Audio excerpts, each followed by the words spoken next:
अस्सलाम वालेकुम एवरीवन, कैसे हैं आप सब लोग। उम्मीद करती हूँ कि आप सब लोग खैरियत से होंगे, ठीक ठाक होंगे। तो आज हम बना रहे हैं लजीज़ा खीर। तो खीर बनाने का सबसे आसान तरीका है ये। लजीज़ा खीर का हम लोगों ने एक डिब्बा लेना है। मार्केट से हमें इजी से मिल जाता है, किसी भी शॉप से हम लोग जहाँ से करियाने का सामान लेते हैं वहाँ से आसानी से हम लोग को मिल जाएगा, या किसी भी हम लोग स्टोर से इसे ले सकते हैं। तो ये हम लोग लजीज़ा खीर का एक डिब्बा लेंगे। दूध लेंगे हम 1 किलो में 1 लजीज़ा खीर का डिब्बा डलेगा। और इसके अंदर हम लोग डालेंगे नारियल हम लोगों ने इतने साइज़ का लेना है। और फिर हम लोगों ने लेनी है किशमिश हम लोगों ने इतनी लेनी है जितनी मैं आप लोगों को दिखा रही हूँ। चीनी हम लोगों ने जायके के मुताबिक और भी डाल सकते हैं, उसके अंदर होती है। और इसको हमने कद्दूकश कर लेना है।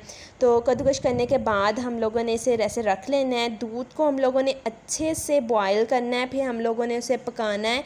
तो हम लोगों ने उसकी आग हल्की कर देनी है और उसे अच्छे से हम लोगों ने पकाते रहना है।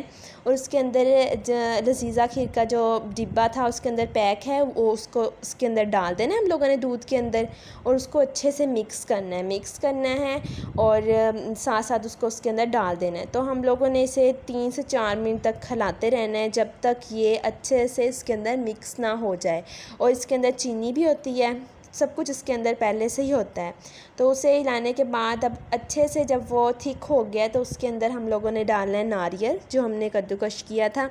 तो उसे हम लोगों ने अच्छे से हिलाते रहना है यहाँ तक कि इसे अच्छे से ये थिक हो जाए। तो इसके अंदर चीनी टेस्ट कर लेनी है हम लोगों ने, और उतनी हम लोगों ने इसके अंदर चीनी डालनी है। मैंने लिए थे 4 से 5 चम्मच चीनी के। ये देखें, अब मैं इसे बार बार अच्छे से हिलाया है और इसे अच्छे से पकाना है आप लोगों ने।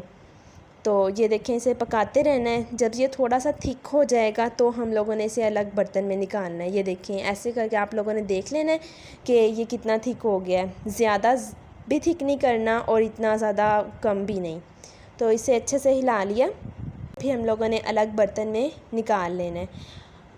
ऐसे हम लोगों ने इसे डेकोरेट कर लेना है। उम्मीद है कि आपको ये मेरी वीडियो अच्छी लगी होगी। वीडियो अच्छी लगे तो लाइक करें और अपने फ्रेंड्स के साथ शेयर करें। दुआ में याद रखें। अल्लाह हाफ़िज़।